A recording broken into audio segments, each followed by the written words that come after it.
On June 25, 1950, North Korea invaded U.S. ally South Korea with 7 infantry and 1 armored division, with the aim of reunifying the two countries under the communist flag. The North Korean advance was covered by Soviet-supplied LA-9 and Yak-7 piston engine fighters and IL-10 ground attack aircraft. These were mainly used to strafe South Korean airfields during the initial invasion. The tense standoff between the U.S. and the USSR, which had been the backdrop of world political affairs after World War II, was now a hot war. The response to this aggression was shaped by the United Nations Security Council and was led on the battlefield by the USA. The UN had proclaimed the North Korean attack a breach of world peace and requested member nations to assist the Republic of Korea. The government of the United States immediately sponsored a resolution in the United Nations to provide military aid to the embattled nation. Truman took this very, very seriously when he came in, and he was determined as he flew back to Washington that when he got to the Blair House, Dean Acheson had come up with some ideas of what he was going to do. And Dean Acheson was determined that we have American citizens in South Korea, and we're going to use our Air Force to take care of that. We're going to protect those people. We're not going to let these people be hurt. So can we use the American Air Force? And Truman said yes. The U.S. Air Force had gained independence as a service based on the idea that strategic bombing could win a war independently of ground and sea forces.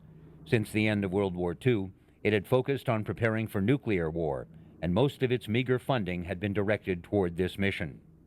When the Far East Air Force, FEAF, the U.S. Air Force's branch in Asia, was ordered to Korea, it was composed of aging aircraft and too few men to fly them. Air Force Chief of Staff Hoyt Vandenberg called FEAF the shoestring Air Force, and it found that because Korea was an agricultural nation with few industrial or military targets, strategic bombing would not affect the war.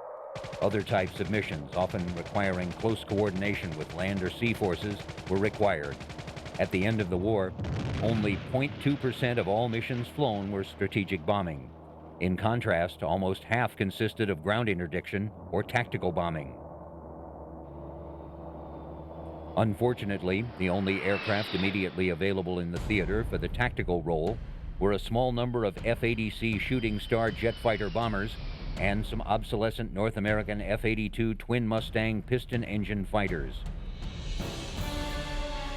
This limited Air Force covered a civilian evacuation in the wake of the invasion before the deployment of ground forces from 17 nations could arrive. The initial aim of this force was to push the communist forces out of South Korea and back across the 38th parallel. As North Korean forces pressed toward the South Korean capital of Seoul, U.S. air power went into action. The first into battle was the F-80 Shooting Stars. Initial air support for the ground troops was provided by the F-80 fighter bombers, as well as U.S. Marine Corps F-7F Tiger Cat night fighters. Anyway, yeah, the Lockheed F-80, P-80 was jet and therefore was capable of jet speeds and jet altitudes, and that was its big advantage. I mean, it could cruise at 500 miles an hour and not 400 or 350 like the propeller-driven aircraft, and at high altitude. But it did not accelerate very well. It was, this, you know, when you released the brakes on takeoff, it didn't have an afterburner, so you had this rather slow acceleration, which was a real surprise for the P-51 pilots who were used to, you know, you push the power forward on that P-51 and it would press you back against the seat on takeoff. The Tiger Cats were flown from their bases in Japan and equipped with long-range fuel tanks. Without these planes, the meager UN forces would have easily been pushed into the sea. Air interdiction was the key in those early days of the conflict, especially as there were very few roads or railroads leading from the north to the south.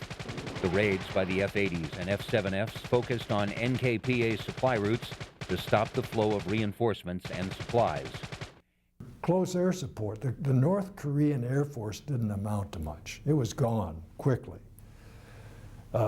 After the Chinese entered the war, then we had to fight with the Chinese and Russians. And Not much was written about or said about the Russians who we fought in Korea, but one of them was the leading ace on both sides. You know, he claimed like 30 kills or something like that. I'd have to look up his name. But the Russian Air Force produced more aces in Korea than we did. In the post-war era, when we got a hold of the records and read all about this, it was quite interesting. We were actually fighting Russian pilots, Russians and Chinese. So by the time the Russians and Chinese got involved, we were out the other side of the P-80 period. I mean, I know a guy who actually has a MiG kill in a P-80, F-80, but not very many.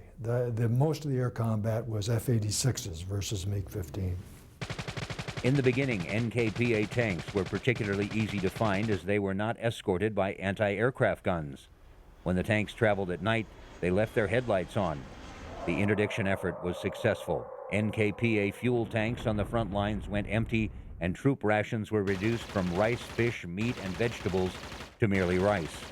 When the Chief of Staff of NKPA's 13th Infantry was captured in September 1950, he testified that half of our personnel had lost the stamina necessary to fight in mountainous terrain because of these air attacks on their supply lines.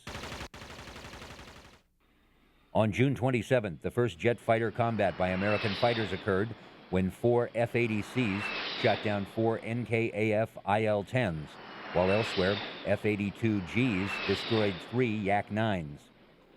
Though U.S. air units were rushing to Korea, by June 29th, Seoul was in communist hands, and U.S. ground forces fighting with the Korean Army were in disarray.